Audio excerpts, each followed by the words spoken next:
왜 이렇게 오늘 그 제목을 가지고 생각을 해보고자 하는가 하면, 오늘 우리의 그 현실하고 여기 가나안 땅의 남쪽과 서쪽의 경계라고 하는 의미가 상당히 닮은 점도 있고 시사해 주는 점이 크기 때문입니다. 왜 그러냐 하면 이 말씀은 이미 적과 꿀이 흐르는 가나안 땅에 들어가서 그 땅을 정복한 다음에 12지파에게 나눠주는 과정이 아니고, 아직 요단강을 건너가지도 아니했을 때에 주신 말씀이기 때문입니다.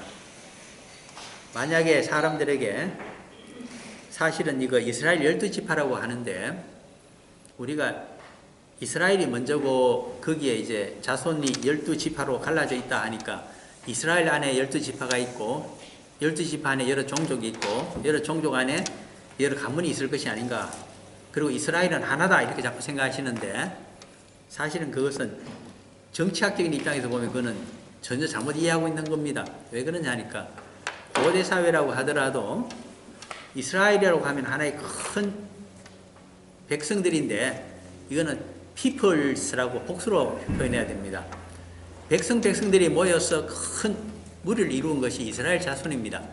어느 정도의 백성이냐 하면, 출애굽 당시에 출애굽기 12장을 볼 것 같으면 장정만 세워서, 장정이라고 하는 개념이 본래 20세 이상 한 50세 이르기까지 그 남자들을 의미합니다. 그 장정들이 몇 명인가 60만 명 가량 됐다 이렇게 이야기하고, 민수기에 와서 두 차례 인구조사를 해서 병사의 수를 세웠을 때에 계수를 한다 그러죠.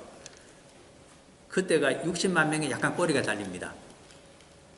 그것은 바로 군대의 수입니다. 60만 대군. 오늘날 한국에 그 비교하자면 한국이 60만 대군인데 요새 군에 가는 수가 좀 줄어 있습니다. 왜 그러냐니까 우리 베이비붐 때는 60만 명에서 남아 돌아서 뭐 갑종 받기도 힘들었고 그들만 군에 가고 나머지는 방위로 돌렸지만은 한 70만 80만이 되니까, 요즘은 줄어서 한 50만 정도밖에 안 되니까 대학 들어가는 수도 줄고 또 대학 나와봐야 직장도 잘 안 되니까 군대 갈 때도 앵간한 거 다 뽑아야 됩니다. 왜? 60만도 안 되고 50만이라도 채우려면 숫자가 적기 때문에. 그래서 이제 60만 대군이라고 하는 이 말의 이스라엘의 의미를 알으셔야 됩니다. 야, 그거 대단하다. 60만이다. 우리 한국의 고대사를 보더라도 중국에서 전쟁을 하러 오는데 10만 명이면 대군입니다. 100만 명이 왔다고 얘기하는데 실제로 전쟁에 투입되는 것은 한 절반 정도 보면 나머지는 다 뒤에서 병참하고 식량 끌고 오면서 받쳐줘야 되잖아요. 그래서 50만만 오더라도 이것은 한 나라를 멸절시킬 수 있는 대군의 규모입니다. 그런데 이스라엘이 출애굽했을 때가 60만 명인데 이들을 훈련시키면 전부 60만 대군이 되는 거죠. 민수기는 그들을 군대로 조직시켜서 훈련시켰다는 것이 민수기의 내용인데, 60만 명을 어떻게 하느냐, 60만 명 하나 모아놓고 하면 뭐 중동 땅에서는 그는 패권국이 될 정도 군대의 규모입니다. 그래서 어떻게 했느냐, 10여 개 지파로 갈랐습니다. 야곱의 12아들 있잖아요. 그 중에 세 번째 아들이 레위인데, 이 레위는 하나님의 성막을 섬기는 일꾼으로 봉사자로 이제 제꼈기 때문에 레위 지파가 빠지고 대신 다른 지파를 하나 집어넣었습니다. 12이라는 수는 하나님이 좋아하셔서 완전수이기 때문에 항상 채워줍니다. 누구를 채웠을까요? 애굽에 가서 사는 동안 초창기에 누구의 도움을 가장 많이 받았습니까? 총리 요셉입니다. 그래서 그 은혜를 갖기 위해서 그 아버지 야곱, 그의 새로운 이름이 이스라엘이잖아요. 그가 이스라엘의 조상인데, 이스라엘 족속의 장자인 르우벤이나 차남이 시몬같이 요셉의 두 아들인 므낫세와 에브라임을 자식의 아들로 거두었습니다. 그래서 두 몫을 주기로 했습니다. 요셉 지파 같으면 한 몫을 줘야 되는데 지파가 하나니까 두 지파로 갈라가지고 두 아들의 몫을 주라고 그렇게 유언을 합니다. 그런데 그것을 나중에 여호수아가 이스라엘 백성들을 이끌고 가나안 땅을 정복했더니 그렇게 안 줍니다. 요셉 지파의 대표로서 장남 므낫세 지파의 족장 보고 제비를 뽑게 해갖고 저는 그거 하나 주고 치웁니다. 섭섭하잖아요. 조상의 말을 안 들었으니까. 그때 므낫세 지파의 족장들하고 에브라임 지파의 족장들이 여호수아와 대제사장 엘라살 12지파의 지도자들을 찾아갑니다. 찾아가서 왜 그 옛날 우리 조상의 약속을 어기느냐? 그리고 두 몫을 주도록 되어 있는데 왜 하나만 주느냐 했더니 여호수아의 답변이 여호수아서를 보면 걸작입니다. 아직 정복하지 못한 족속들이 많다. 가나안 땅에. 예를 들면 세겜 지역을 아직 정복 못했습니다. 가나안 땅의 제일 큰 대도시가 세겜인데 거기에 옛날 히위 족속이 추장이었는데 그 추장의 그 친구가 세겜이었습니다. 누구에 의해서 그들이 전부 멸절을 당했느냐 하니까 야곱의 아들들에 의해서 남자가 다 죽고 히위 족속이 패권을 잃어버렸고 그 세겜 땅을 누가 지배하게 됐느냐 하니까 가나안 족속과 작다는 의미의 우리 옛날에 그 자동차 중에 작은 차가 하나 국민차 비슷하게 개발이 돼서 그 브리사라고 불렀는데 1970년대 이야기입니다. 그런데 그 브리스 족속이라 하는 말이 작다는 족속입니다. 그것이 항상 가나안 족속하고 같이 붙어 다니는데 이 두 족속이 세겜 근처 살다가 히위 족속에 쫓겨나서 야곱 시대에 히위 족속이 다 멸절당하고 나니까 거리 들어가 살았습니다. 바로 가나안 땅의 중심부를 차지하고 있는 족속이 가나안 족속과 브리스 족속이었는데 이 가나안 족속이 막강합니다. 왜 그럴까요? 철병거를 사용했기 때문입니다. 그러니까 여호수아가 대군을 몰고 가도 이기지를 못했습니다. 가나안 족속. 그래서 가나안 중부를 점령하지 못했습니다. 그래서 이야기합니다. 요셉 지파 두 지파에게 므낫세와 에브라임 지파에게 답답하면 너희들이 가서 중부 지역에 아직까지 점령하지 못했으니까 가나안 족속 저 철병거를 쳐부수고 차지하면 너희들 것이다. 또 이야기합니다. 또 그때까지 점령하지 못한 지역이 저기 북쪽 헬몬산 지역이 남아 있습니다. 오늘날 그 골란고원이라고 하는 데가 아주 삼림 지역이고 그걸 이름하여 오늘날 또 이스라엘의 허파라 그럽니다. 왜? 그 산림 지역이 없으면 공기 정화가 안 되기 때문입니다. 그래서 딴 땅은 시나이 반도는 6.1 전쟁 끝에 있다가 평화회담 당시에 다 돌려줬는데 이스라엘이 애굽에게. 그러나 시리아 땅에 안 돌려주고 지금도 갖고 있는 것이 헬몬산과 그 주변의 골란고원입니다. 왜 그럴까요? 거기서 모든 수자원이 거기서부터 비롯되는데 그것을 적에게 넘겨버리게 되면 생존이 불가능하기 때문에 이해를 하셔야 됩니다. 그런데 그 땅을 차지하지 못했습니다. 여호수아가. 그래서 요셉 지파, 므낫세와 에브라임 지파에게 이야기합니다. 너희들이 힘이 있으면 저 헬몬산이 남아있지 않느냐? 그 좋은 산림지역이 있지 않는가? 저걸 쫓아내면 다 너희들 것이라고 이야기합니다. 그래서 시체말로 하면 열이 뻗쳤습니다. 약속은 지켜야 되는데 근데 이것도 또 재밌는 것이 에브라임이 누굽니까? 여호수아가 어느 지파 사람입니까? 에브라임 지파입니다. 자신들 지파에서 수령이 나왔는데 최고 지도자가 나왔는데 그가 그렇게 이야기하니 항명을 할 수도 없습니다. 자기들 요셉 지파니까 돌봐줘야 됩니다. 그래서 눈물을 머금고 므낫세 지파가 결심합니다. 에브라임 동생 집안이죠. 우리 므낫세 족장이 심지 뽑은 그 모든 땅을 에브라임 지파 너희들에게 다 주마. 동생 집안에 다 줘버립니다. 그것이 12집 할 때 오늘 새벽에 제가 그림표 드렸잖아요. 거기 보면 에브라임이라고 되어 있는 거기에 다 주고 자신들은 전쟁을 칩니다. 목숨을 거놓고 전쟁을 칩니다. 그래서 여호와 하나님께서 도와주십니다. 왜 도와줬는가? 므낫세 지파를 동생 집안에 자신들이 분배받았던 모든 기업을 줘버리고 자신들은 목숨을 걸고 개척하러 나가기 때문에 엄청나게 여호와께서 도와주십니다. 그래서 12지파가 쳐도 정복하지 못한 땅을 이 므낫세 지파가 가서 정복을 하게 됩니다. 그것이 약속의 땅에 12지파의 분배 가운데 들어있는 깊은 의미입니다. 그래서 이렇게 지도를 보시면 요단강 동쪽에도 므낫세 반지파, 서쪽에도 므낫세 반지파인데 합치면 하나의 나라입니다. 왜 이렇게 큰 땅을 차지했을까? 목숨 걸고 차지한 겁니다. 가나안 남쪽의 네게브 지역 헤브론 쪽은 누가 차지했을까요? 갈렙이 차지합니다. 여분네 아들 갈렙이 그때가 85세인가 그렇습니다. 자기 친구인 여호수아를 찾아갑니다. 아직 정복 못한 저 헤브론 땅과 그 아래 있는 네게브 지역 거기에 수령이 누구냐 하니까 헤브론에 살고 있는 거인족인 아낙 자손들이 그 땅을 지배하고 있습니다. 칠 수가 없습니다. 전쟁 되지도 않잖아요. 자기들은 작은 족속이고 키가 적습니다. 왜소합니다. 이스라엘 사람들 어느 정도 신체를 가졌느냐 하니까 저 정도의 신체를 갖고 있습니다. 키가 별로 크지 않습니다. 희한하게도 뭐 개인적인 얘기해서 그렇습니다만 그 사람들 옷을 제가 입으면 거의 다 맞습니다. 왜 맞느냐? 줄이지 않고 왜 맞느냐 하니까 제 사이즈와 몽골리안의 형태를 갖고 있기 때문에 신체 구조가 그렇다는 이야기입니다. 발도 제가 좀 적은 편인데 똑같습니다. 작습니다. 우리가 그래서 이스라엘 사람 얘기하면, 유대인 얘기하면 먼 족속으로 생각하는데 아닙니다.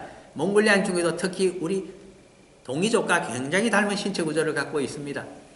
그래서 먼 나라의 얘기가 아니고 옛날에 갈라졌던 친척이다 이렇게 생각하시면 됩니다. 생각도 그렇고 뭐 족보를 귀중하게 여기는 것도 그렇고 한국인 족보 무진장 사랑하잖아요. 이스라엘도 유대인들도 무진장 족보 사랑하는 민족입니다. 역사 사랑합니다. 남하고 잘 어울려 못 삽니다. 자기들끼리 얼마나 잘 뭉쳐 사는지 모릅니다. 너무나 흡사한데 흡사하지 않은 점은 제가 누누이 옛날에 말씀드렸기 때문에 이 시간에 안 합니다만은 어쨌든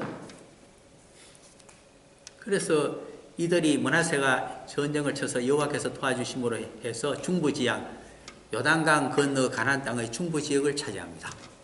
세겜을 중심으로 하여 그 다음에 요단강을 건너오기 전에 그 요단강 동쪽에서 아모리 족속을 치고 두 왕국을 쳤습니다.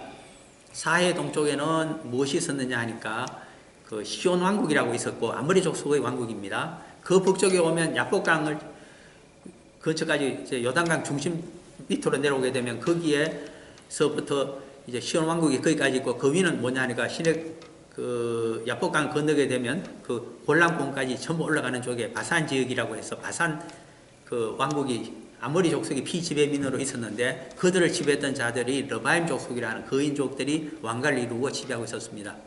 그들과 전쟁을 쳐서 두 족속의 땅을 모세가 이스라엘 백성들을 이끌고 빼앗았는데 그런데 그들이 전부 헬몬산으로 잔당들이 도망을 갔습니다. 헬몬산에 가서 이 아모리와 르바임 족속들이 레지스탕스, 빨치산 저항운동을 했습니다. 옛날에 우리 6.25가 끝날 때쯤 지리산에 들어갔던 그 빨치산들이 그 소탕하느라고 아마 군인과 경찰들이 우리 많이 희생당하고 했습니다만 똑같은 현상입니다. 그런데 이것을 므낫세 중에 8개의 종족이 있는데 그 중에 가장 큰 종족이 마길의 종족입니다. 제일 적자 집안인데 그들에게 민수기를 보게 되면 모세가 명령합니다. 너희들이 워낙 용감하기 때문에 마길 종족 너희들이 가서 저 잔당들을 소탕하고 산에 숨어있는 그리고 자꾸 그 밀고 내려오니까 소탕하는 만큼 정벌하는 평정을 하는 그 마을은 너희들 것으로 삼아라. 그렇게 해줍니다. 그래서 그들은 심지어 뽑기, 제비 뽑기 안 합니다. 소탕하고 자기들 땅으로 차지하게 됩니다. 거기서부터 요단강 동쪽에 있는 므낫세 반지파의 역사가 시작이 됩니다. 그런데 불행하게도 우리 갈릴리 호수 알잖아요. 제일 남단에서부터 수평으로 쭉 꺼오는 거기까지는 점령을 했습니다.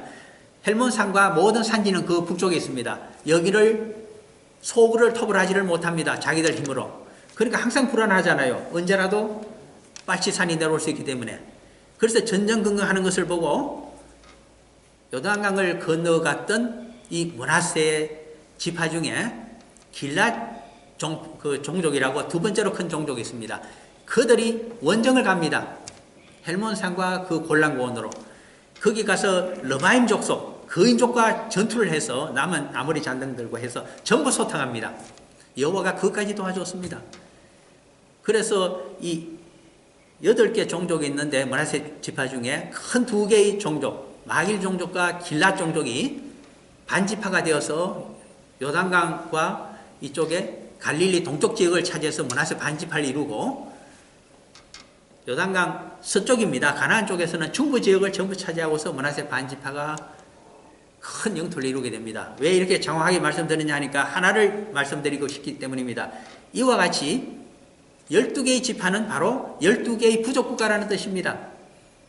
모세와 여호수아가 약속의 땅을 정복할 때까지 그들을 인도했을 때는 하나의 이스라엘이라는 군기 밑에 그들이 대동단결을 했습니다마는 영토를 분배받고부터는 12개의 나라로 쪼개져 버립니다. 그 역사에 눈물 나는 역사가 서로가 알력을 가지고 다투었던 역사가 바로 사사기입니다. 역사를 그렇게 보시면 됩니다. 그러자 서로 적이 쳐들어오는데 서로 자기들의 부족국가의 영토를 치지 않으면 본체 만취합니다. 예를 들면 적군이 쳐들어와서 호남을 다 먹게 생겼습니다. 경상도가 영남 지역이 관계하지 않습니다. 너 나라 우리 나라 다르다고 하는 것. 우리는 영남 지파고 너희들은 호남 지파다. 우리는 부족국가가 서로 다르지 않느냐. 똑같습니다.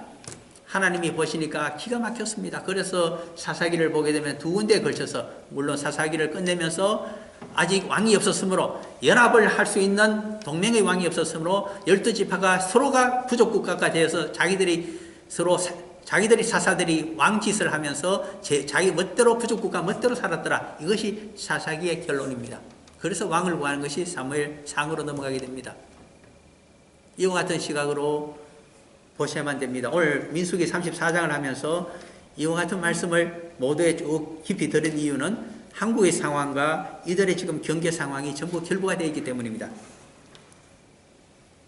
이렇게 12개의 부족국가로 나중에 쪼개지고 나면 그 가운데서 이제는 경계를 정하기도, 그리고 제멋대로 하게 될 것이기 때문에 미리 아직 통합이 되어 있을 때 모세를 통해서 나중에 일을 이렇게 말씀하십니다. 그것이 34장 1절의 말씀입니다. 아직 요단강을 건너가지도 않았는데, 아직 모세에서 후계자인 여호수아로 최고 지도자의 홀이 넘어가지도 않은 상태에서 여호와께서 모세에게 말씀하여 이르시되가 34장 1절에 있는 말씀의 내용입니다. 2절에 가게 되면 내용이 나타납니다. 너는 이스라엘 자손에게 명령하여 그들에게 이르라. 너희가 가나안 땅에 들어가는 때에 그 땅은 너희의 기업이 되리니. 기업이라고 하는 것은 오늘날 우리 사업체, 기업체하고는 좀 다른 의미입니다. 여기에 기업은 파운데이션입니다. 자신들의 테리토리, 영토, 결코 변함이 없는 하나님이 주시는 영토이기 때문에 기업입니다. 이것은 남이 침범할 수 없고 인간이 역사에 따라서 뺏어갈 수가 없는 기업입니다. 우리가 하늘나라의 기업을 얻고자 합니다. 이 기업은 영원하다는 뜻입니다. 하나님이 주시는 제비뽑기해서 주시는 이것은 기업이 됩니다. 인간은 수명이 있기 때문에 대를 이어서 넘어갑니다. 그러나 희년이 되면, 50년이 되면 모든 본래의 제비 뽑았던 이 기업은 돌려줘야 됩니다. 여호와 하나님이 영원히 준 기업이기 때문입니다. 그렇게 이해를 하셔야 됩니다. 우리가 한국 땅에 살고 있습니다. 지금 이민 와서 여기 살고 있습니다만 여기가 우리의 기업이 될까요? 그거는 모를 일입니다. 그러나 한국 땅, 조상들의 땅은 우리가 기업이라고 표현합니다. 반만년의 역사 가운데서도 한 번도 상실한 적이 없기 때문에, 빼앗겼다고 하더라도 30몇 년 만에 되찾았기 때문에, 여호와의 뜻이 머무르고 있기 때문에 그런 것이 파운데이션이고 내 조국입니다. 그런 의미로 보셔야 됩니다. 기업이 되리니 너희들의 조국이 되리니 영원히 여호와께서 너희들 것으로 인정하여 줄 것이니. 이 기업이란 말 때문에 현대 이스라엘 국가가 1900년 가까운 이주민의 생활, 피난민의 생활을 하다가 1948년 5월인가 그 중동 땅에 팔레스틴 옆에 자신들의 영토를 다시 고토를 찾고 현대 이스라엘을 건국했습니다. 그런 것이 기업의 의미입니다. 그 땅은 너희의 기업이 되리니 곧 가나안 사방 지경이라. 가나안 사방 지경입니다. 여기 동과 북에 대해서는 다른 의미가 있습니다만 그것은 다음 시간에 하기로 하고, 일단 2절은 그렇게 넘어가겠습니다. 3절입니다. 너희 남쪽은, 이제 남쪽 경계에 대한 아웃라인을 말씀하십니다. 에돔 곁에 접근한 신광년이, 중요한 말씀입니다. 너희의 남쪽 경계는 동쪽으로 염해 끝에서 시작하여 4절 도라스 아그라빔 언덕 남쪽에 이르고, 이렇게 말씀하십니다. 이게 무슨 말씀인지 지도를 보지 않으면 이해가 전혀 안 되실 겁니다. 그래서 제가 첫 새벽에 지도를 바쁜 중에도 좀 보내드렸습니다. 거기 보시면 그래도 많은 지도들이 있는데 조금 설명드리기가 적합한 지도라서 제가 보내드렸습니다. 염해 아래쪽에 보시면, 염해 아래쪽에는 그 염해니까 소금바다잖아요. 그 사해물이 북쪽 갈릴리 호수에서부터 쭉 거기가 해저 한 100m 남짓 됩니다만은 거기서부터 해저 400m 남짓 되는 이 사이까지로 구배가 있기 때문에 흘러내려옵니다. 높은 곳에서 물은 낮은 곳으로 흐르잖아요. 같은 해저라도 하나는 100m 남짓이고 이쪽 사해 쪽은 400m 남짓이니까 쭉 흘러옵니다. 300m의 그 높이를 따라서. 그래서 염해에 와서 호수가 성립되고 물이 모였습니다. 그 다음에 남쪽으로 흘러가야 될 텐데 출구가 없습니다. 왜 그럴까요? 출구가 다시 높아지기 때문입니다. 그것을 이름하여 아라바 계곡이라고 그럽니다. 높아져 버리니까 물이 못 빠져나가잖아요. 아울렛이 없는 겁니다. 그렇게 점점 높아지다가 홍해 쪽으로 오게 되면, 이것은 바로 시나이 반도 오른쪽에 있는 그 만을 이야기합니다. 그것이 아카바만이라고 오늘날 부르고 있는 그 만이 오게 되면 거기 꼭지점에 도시가 하나 있습니다. 에시온 게벨 있고 그 옆에 엘라시라고 하는 도시가 또 있습니다만 오늘날 유명한 요르단과 이스라엘이 같이 공동으로 가지고 있는 그 유명한 휴양 도시입니다. 거기까지 이렇게 오면서 아르바라고 하는 것은 마른 건천이라는 뜻입니다. 마른 계곡. 거기서 해서 올라오다가 높은 산지가 형성이 돼서 쭉 140km를 남쪽으로 치달으면서 하나의 산맥이 달리고 있습니다. 에시온 갭을 가까이 와서 끝납니다.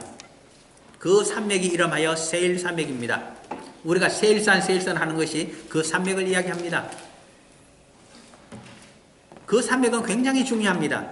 그 산맥이 있음으로 해서 산적 소굴같이 많은 족속들이 거기서 숨어 운거하면서 동쪽과 서쪽에 있는 평원지대를 장악해서 다스릴 수가 있기 때문입니다. 그 산맥이 왜 유명하냐 하니까 거기를 뚫고 중허리를 뚫고서 왕의 대로가 지나갑니다. 그 길이 유명한 이유는 동쪽에서 오는 시리아와 메소포타미아에서 오는 상인들이 육로로 약대와 낙타 등의 많은 물건을 싣고서 무역을 하는데 가장 빠른 길이 세일 산맥 사이로 나 있는 왕의 대로를 뚫고서 수로 광야를 지나서 애굽으로 가서 팔아야 됩니다. 애굽에서 물건을 사서는 다시 되돌아가야 됩니다. 그러므로 그 길을 막고 있으면 통행료가 무지하게 많다는 이야기입니다. 그 통행료를 누가 거두었을까요? 에스의 자손인 에돔 족속들이 거두고 살고 있습니다. 저기 유럽에 가보시면 강을 따라서 성을 지어놓고 높은 위에 산 위에 성을 지어놓고 그 강을 관할합니다. 통행료를 받습니다. 그래서 성조들이 거기서 통행료 받으면서 살고 있는 것을 스위스 근처나 여러 지역에 가서 독일이나 프랑스에 가서 강을 따라서 어떻게 그들이 관장했는가를 우리가 보게 됩니다. 그것은 마치 오늘날 남태평양의 여러 섬나라가 업권을 주면서 통행료를 받아서 추장들이 잘 살고 있는 것을 보게 됩니다. 마찬가지입니다. 이렇게 살고 있는데 4절 첫머리에 이렇게 말씀합니다. 염해 끝에서 국경이 동쪽에서부터 남쪽 국경이 시작되는데 쭉 바로 남쪽으로 내려오지를 못하고 남쪽 국경은 염해 쪽으로 4절 첫 부분입니다. 돌아서라고 되어 있어요. 백을 하라는 이야기입니다. 그래서 지도를 보시면 위로 다시 백을 해서 올라가는 것이 있습니다. go back. 사람은 살아온 인생길을 되돌아가고 싶지도 않고 이미 먼 길을 왔으면 다시 또 갔다가 다시 가길 앞쪽으로 전진하기를 원치 않습니다. 그것은 퇴보이기 때문입니다. 그런데 인생길이라고 하는 것이 우리의 뜻대로 줄고 갔으면 좋겠는데 현재 남북회담도 그렇잖아요. 그리고 뭐 북미회담도 그렇게 잘 안 됩니다. 때로는 백이 됩니다. 백워드. 왜 이럴까? 우리 생각해 봐야 됩니다. 하나님이 백워드를 시켰다. 왜? Why? 쭉 그냥 염해 아래쪽 남단에서부터 뭐 남서쪽으로 쫙 빠지든가 이렇게 하고 안 그러면 남쪽으로 더 내려와서 왼쪽으로 꺾을 것 같으면 더 많은 영토를 경계선을 가지고 확보할 수 있는데 왜 그렇게 못하게 하셨을까? 왜 뒷걸음질치게 하셨을까? 우리 인생 가운데도 이런 일이 생겼을 때는 하나님의 의미가 숨어 있다는 것을 생각하셔야 됩니다.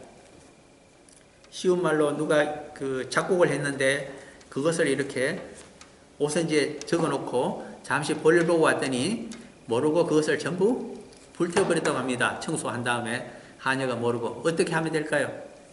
며칠 작업을 한 것인데 아깝기 그지없습니다. 그럴 때 바로 생각을 해야 됩니다.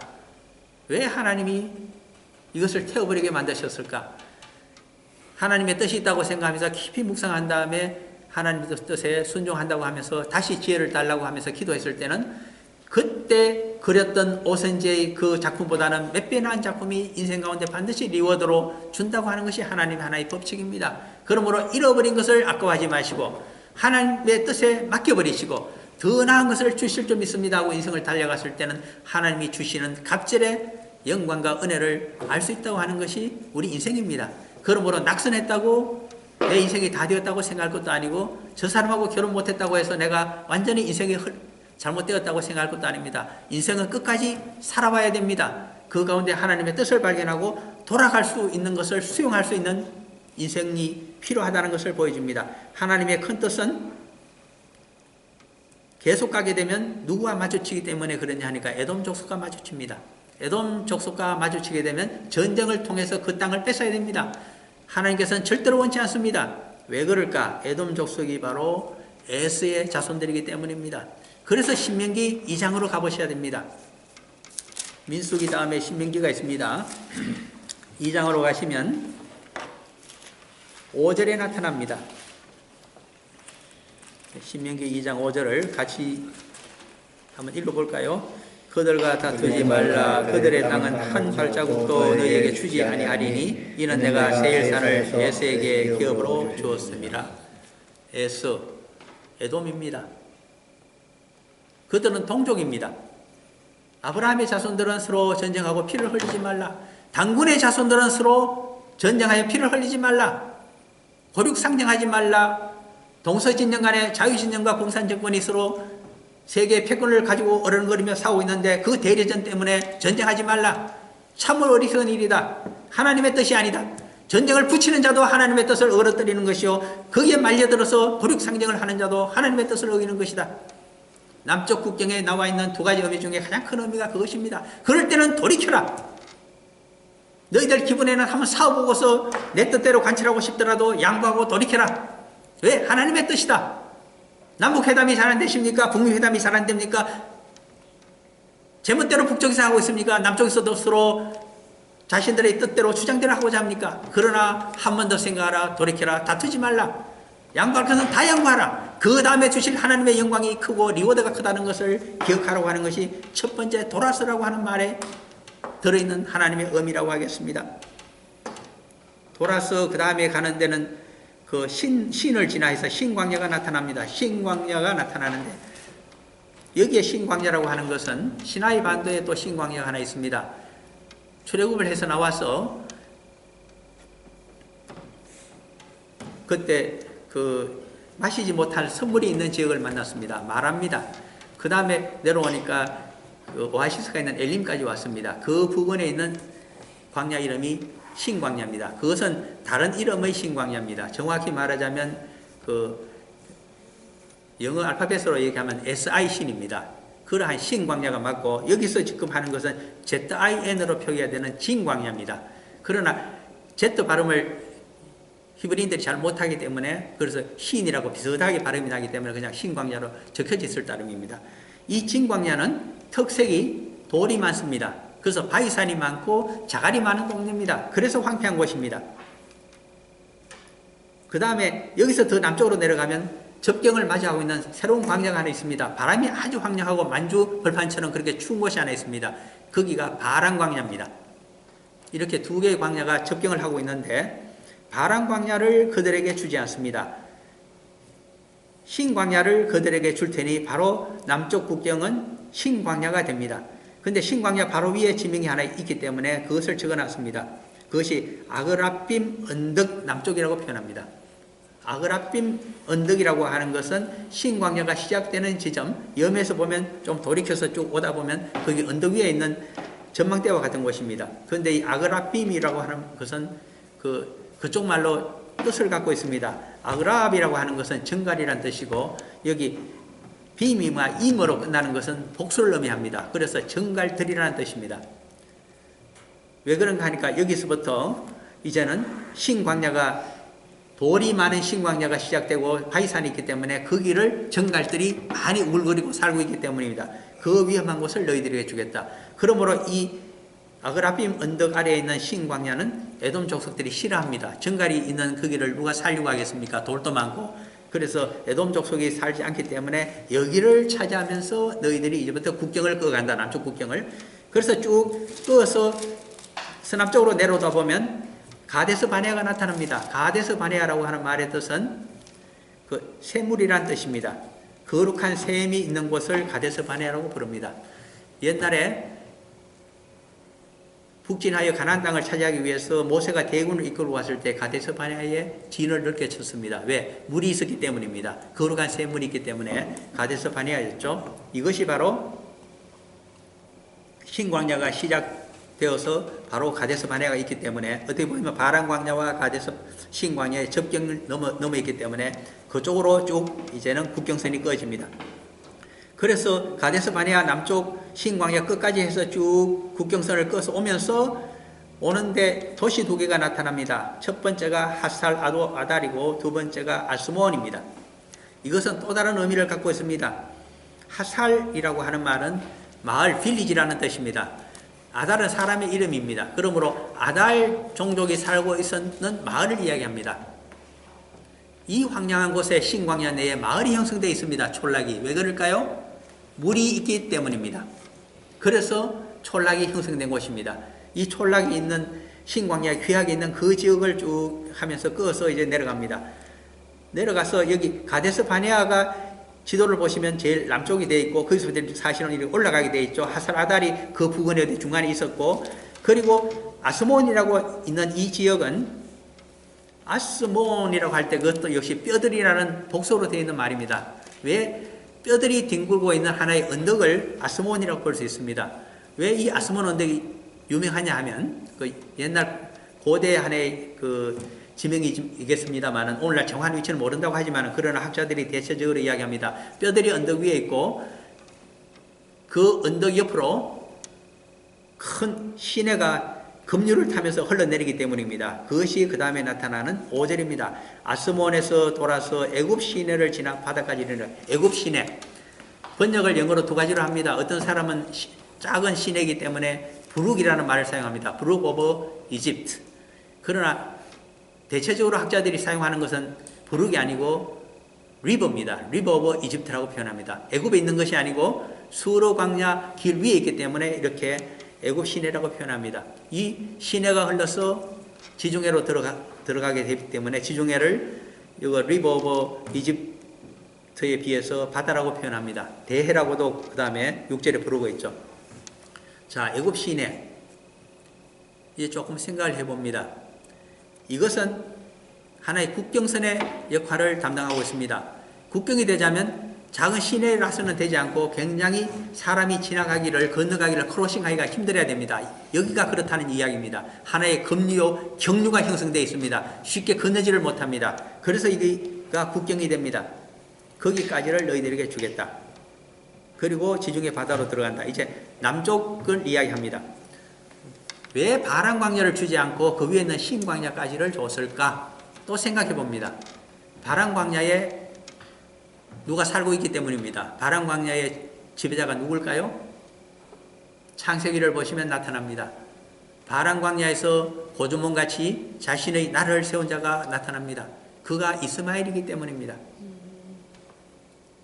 그리고 애굽 시내 남쪽에는 또 다른 족속들이 살고 있습니다.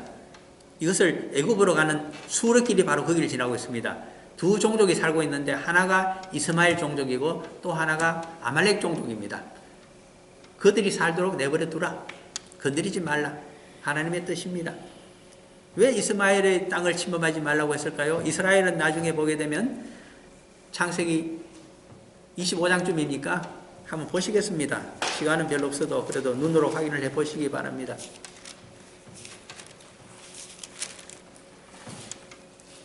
창세기 25장 18절을 한번 보시기 바랍니다.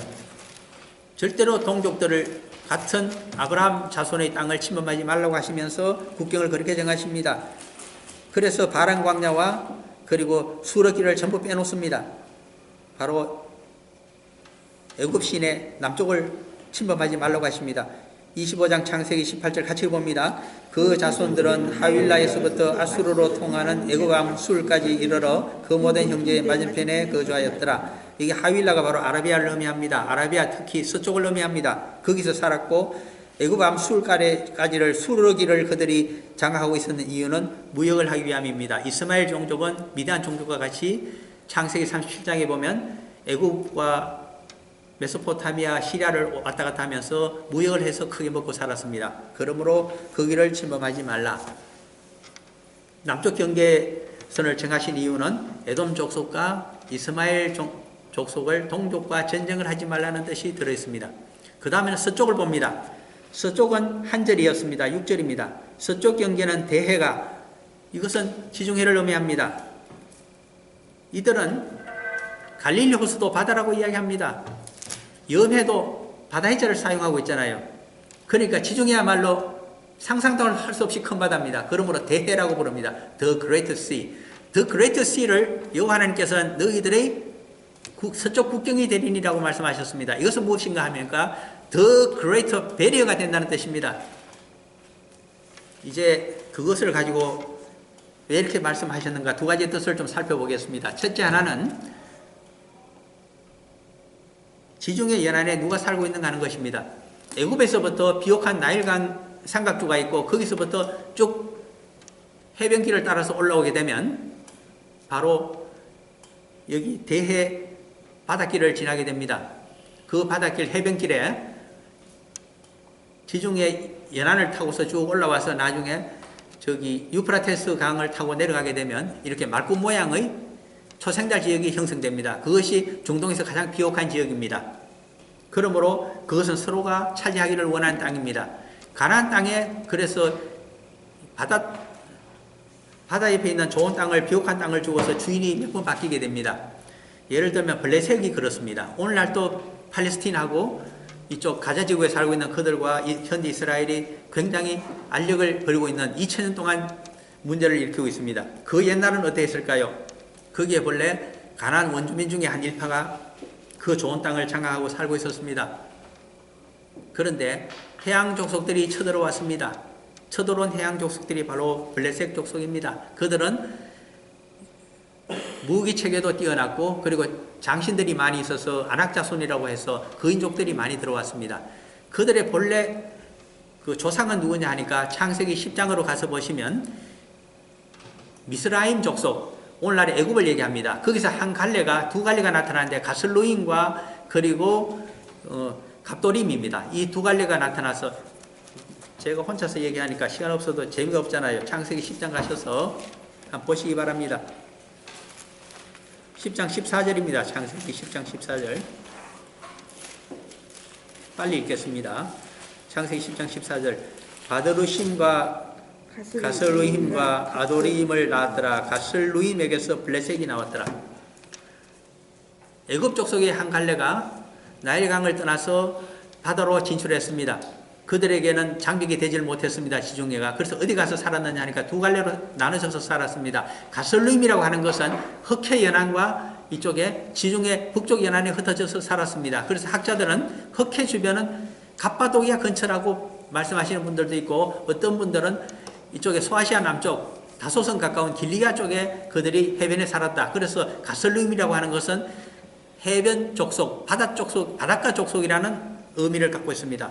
그리고 갑도림이라고 하는 것은 갑돌의 복수형입니다. 갑돌은 뭐냐고 하면 그것은 오늘날 그리스 반도 남동쪽에 있는 가장 큰 섬을 가리킵니다. 크레테 섬입니다. 크레테 섬 사람들 원주민을 가지고 갑돌 또는 갑도림이라고 부르는데 그들이 가슬루임 사람이 먼저 블레셋의 땅을 차지했고 그 다음에 또 들어왔습니다. 갑도림 사람들이 들어와서 그래서 한꺼번에 그 5개의 도시국가를 형성하고 살았는 것이 연맹왕을 뽑아 아비멜렉이라 그러죠. 살았는 것이 바로 블레셋입니다. 그러므로 거기는 서로 차지하고 그 약육강식을 했기 때문에 그들은 전쟁에 능하고 굉장히 거인족입니다. 그리고 지혜스러운 그 왕이 통치를 했는데 그 왕의 친구가 아비멜렉입니다. 그것은 멜렉은 왕이고 아비는 아버지이기 때문에 연맹왕, 용맹한 왕, 지혜스러운 왕을 얘기하고 이 왕이 바로 거기서 나는 평야를 지배합니다. 그 평야 이름이 호남평야와 같은 그랄 평야입니다. 그런 의미를 갖고 있습니다. 그런데 이들이 원체 5개의 도시국가를 형성하면서 가장 좋은 땅을 가지고 전쟁을 잘 치기 때문에 여호수아가 끝끝내 정복하지 못했습니다. 그래서 여호수아서 뒷부분을 보시게 되면 내가 정복하지 못한 땅이라고 하면서 첫 번째가 블레셋의 땅이라고 적고 있습니다. 나중에 여호수아서를 보시면서 보시기 바랍니다. 언제 이 땅을 차지하게 될까요? 사사기 시대에 차지하지 못합니다. 사무엘 상시대도 차지하지 못합니다. 사무엘 하에 오시게 되면 8장인가 가시게 되면 다윗이 이것을 치고 복속시키게 됩니다. 아셔야 됩니다. 그러나 2개의 왕국으로 쪼개지고 나서는 다시 독립을 해버립니다. 팔레스틴이. 나중에 AD 70년이 되게 되면 완전히 로마에 의해서 유대인들이 다 쫓겨나게 됩니다. 그래서 유대인의 땅을 누가 차지했을까요? 이 블레셋 족속이 차지하고 있었기 때문에 팔레스틴이란 그들의 이름으로 블레셋이 팔레스틴입니다. 남아있다가 나중에 영국으로부터 일부 얻어서 현대 이스라엘이 들어서서 지금까지 문제를 갖고 있습니다. 여기서 중요한 말씀을 한 가지만 더 드려야 되겠습니다. 오늘 결론 부분입니다. 당시 목축을 주로 했던 이 이스라엘 자손들에게 있어서는 바다는 아무 소용이 없는 것이고 개척할 필요도 없었고 그들의 하나의 장벽이었습니다. 그러므로 서쪽 경계라고 자연스럽게 모세가 적고 있습니다. 그런데 말입니다. 이것이 우리 한국 역사에 그대로 투영이 될 수가 있습니다. 왜 그럴까요? 한국은 오랜 역사 가운데 2조 500년 동안 계속 중국을 종주국으로 황제를 자신들의 상전으로 모시면서 살았습니다. 그래서 조공무역을 했습니다. 속국으로 살았습니다. 어떤 면에서는 정치적으로 얘기하자면 왕의 계승권을 항상 황제에게 가서 승인을 받아와야 왕으로 제대로 역할을 할 수가 있었던 것이 조선 500년의 역사입니다. 그런데 이렇게 조공을 하고 속국으로 살아가게 되면 반드시 황제가 펼치는 하나의 그 황제 정치의 논리를 따라야 됩니다. 그 논리는 내가 허락하기 전에는 절대로 바다로 진출하지 말라. 그것이 조건입니다. 쇄국을 하라. 그래서 대마도를 정복해 놓고서도 조선 초기에 그 땅을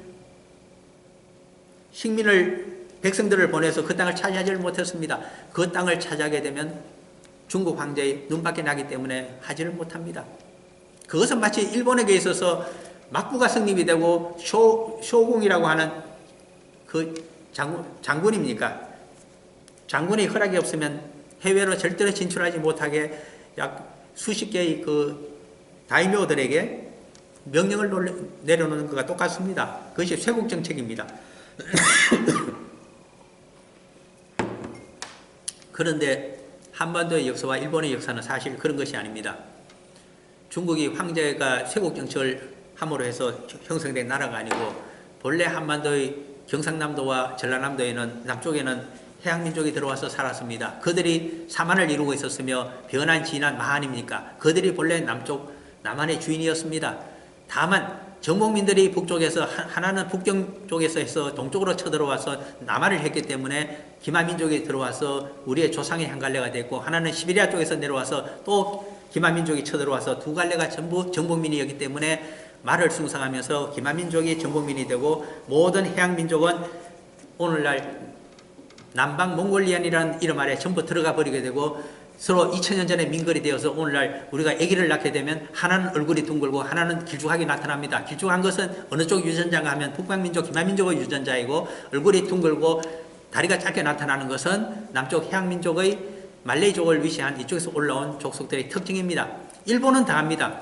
야이누라고 하는 더 작은 난쟁이 부락과 뻗어렁니를 가지고 안장다리를 가진 그 원주민들이 해양민족이 와서 일찍 증거하고 화산지대에서 살았기 때문에 그들을 한반도에서 건너가서 지배하면서 서로 피를 섞어버렸습니다. 그것이 오늘날의 일본입니다. 그런데 이 두 민족이 대륙으로 진출하기 위해서 지금 안간힘을 쓰고 있습니다. 그러나 제가 봤을 때는 그렇지 않습니다. 대륙으로 진출하는 것이 하나 있고 오늘날 이 장벽이 되지 않도록 이 서쪽의 경계를 허물면서 남쪽으로 진출해야 될 필요성이 있다는 것입니다. 우리는 북쪽으로만 눈을 돌릴 것이 아니라 남쪽으로도 계속 뻗어나가면서 우리의 앞길을 개척해야만 됩니다. 지금까지 한국 한강의 기적이라고 하는 것은 어떻게 보면 경부 고속도로를 통해서 남쪽으로 우리가 바다 쪽으로 진출하여 지금까지 경제 건설을 했습니다. 앞으로는 육지를 통해서 유라시아 쪽으로 고속 전철을 가지고 우리가 또 한 번의 부흥을 이루고자 합니다만 그러나 그것도 위험할 수가 있고 남쪽도 사실 위험합니다.